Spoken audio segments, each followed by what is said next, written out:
Olá, Paulo de Pontes, ator, Casa Maravilhas, Companhia Maravilhas de Teatro. Diário de bordo número 10. Quarentena. Coronavírus. Covid-19. Isolamento social. Portas fechadas. Antes de começar, dá um like aí na página. Se inscreve no nosso canal. Não custa nada. Por favor. Biblioteca Moura Torta. E hoje vamos de teatro para variar. Memórias da Cena Pernambucana, número 3, organizado por Leidson Ferraz. Intenso Panorama, por Célio Pontes. A atividade do Grupo Panorama Teatro entre os anos de 1984 e 1987 revela fenômenos emblemáticos da recente história do movimento teatral do Recife. Naquele momento, havia um ambiente fértil às investigações artísticas, ao experimentalismo e, principalmente, a novos projetos coletivos. Portanto, não poderia haver nada mais instigante do que lançar-se a aventuras cênicas nos palcos. A própria capacidade de articulação daqueles que, como eu, fundaram o grupo, mostra que um intenso desejo de fazer teatro era uma opção que muitas vezes superava as inúmeras limitações de produção. Afinal, éramos uma juventude tão empolgada quanto o processo de redemocratização em andamento do país. Mas qual o impacto dessa experiência para um menino de 13 anos estreando como ator? Sem dúvida, um sólido lastro de formação ética e profissional, não só para mim, mas para um punhado de adolescentes deslumbrados do bairro de Campo Grande. Nós, que começamos com a peça O Fanático, do meu amigo Cleuson Vieira, no palco pequenininho da Sala Clênio Vanderlei, na Casa da Cultura, em 1984, uma ousadia para quem estava se iniciando no mundo cênico, e 2 anos depois já ocupávamos o grandioso Teatro do Parque com a mesma montagem revisada. Foi essa intensa relação e o fascínio que a artesanalidade do teatro proporciona e me possibilitou o investimento noutros ofícios que desenvolvo até hoje, como arte educador, cenógrafo e artista gráfico. A verdade é que esse contato com o teatro de grupo foi determinante nas escolas profissionais da maioria dos integrantes. E essa experiência, iniciada no Panorama, permanece viva. A exemplo da exitosa carreira do amigo e irmão Paulinho de Pontes, um dos grandes atores de sua geração. Flávio Costa, outro fundador, logo se mudou para São Paulo e vive profissionalmente de teatro. Sérgio Barbosa também não parou de dirigir. Quanto a Cleuson, o meu amigo de infância, comediante de mão cheia, é possível morrer de rir das antigas e das novas piadas, pois ainda convivemos e contracenamos na versão do Alto da Compadecida pela Dramarte Produções, desde 1992 ainda em atividade. Quando estamos em cena, percebo a mesma sinergia dos tempos do Panorama.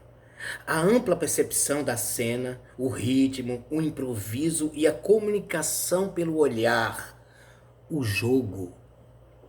Para mim, que comecei tão jovem, o universo de teatro foi descortinando-se aos poucos. Os elos sociais foram ampliando-se e a consciência artística teve ali a incubação necessária para voos mais altos. Desejávamos aprender teatro e logo éramos intensos apreciadores da cena recifense, ou ratos de teatro, como se dizia.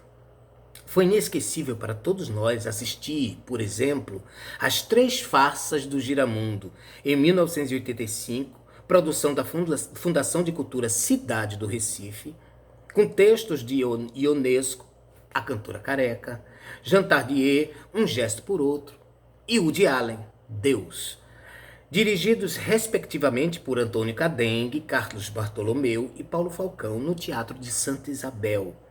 Ou, em 1986, apreciar uma grande revista musical como Tal e Qual, Nada Igual, número 2, A Novelha República, dirigida por Guilherme Coelho para Aquários Produções Artísticas, no Teatro Barreto Júnior. Era tanto espetáculo bom de ver, de comentar, referências que foram marcantes para contribuírem para a construção do nosso repertório artístico.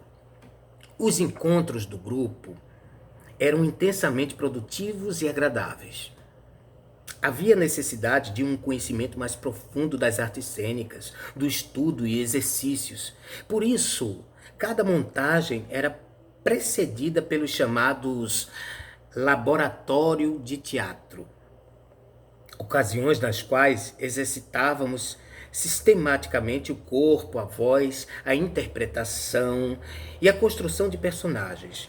Nesses mergulhos, orientados por Sérgio Barbosa, já bem mais experiente que nós naquele momento, fomos sendo apresentados a figuras com nomes até então pouco familiares, como o do naturalista Stanislavski.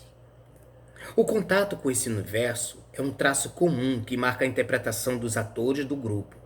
Era uma overdose de teatro. Em outros momentos, a aventura passava pela dimensão visual da cena. Para concretizar o teatro que perseguíamos, era necessário transitar pelos saberes que constituem um espetáculo. Por isso, vivíamos sempre criando e construindo objetos, cenografias, indumentária, maquiagem, iluminação, sonoplastia e até o que se pode chamar de uma protodivulgação. Sim, porque já havia uma intenção especial para confecções de cartazes, panfletos, camisas, painéis e pinturas em muros. Além do interesse em buscar patrocínios para as montagens, quando ainda nem existiam instrumentos legais de captação. Lembro que saímos pelo comércio em busca de apoio. Numa dessas investidas, conseguimos um incentivo do Banorte para a confecção de camisas promocionais. Quando o gerente nos solicitou apenas um ofício, corremos eufóricos até o Santa Isabel à procura de uma máquina de escrever. E Geninha da Rosa Borges, diretora do teatro na época, nos deu uma grande força, inclusive nos orientando a redigir corretamente o documento. A intensa trajetória de grupos como o Panorama Teatro mostra que é possível o desenvolvimento de um protagonismo juvenil a partir do contato com a arte. Mas, para isso, é preciso salvaguardar, através de políticas públicas e do desenvolvimento da cadeia produtiva das artes cênicas, as condições necessárias para que o surgimento e a manutenção de grupos artísticos sejam mais perenes, especialmente tantos grupos como o próprio Panorama, que surgiu de uma iniciativa de adolescentes num subúrbio de Recife. Afinal, assim como naquela época, a possibilidade de reconhecer o mundo e a si mesmo a partir de personas, histórias, arte, mitos, continua a ser excitante. Gente, por favor, viva o teatro e fique em casa.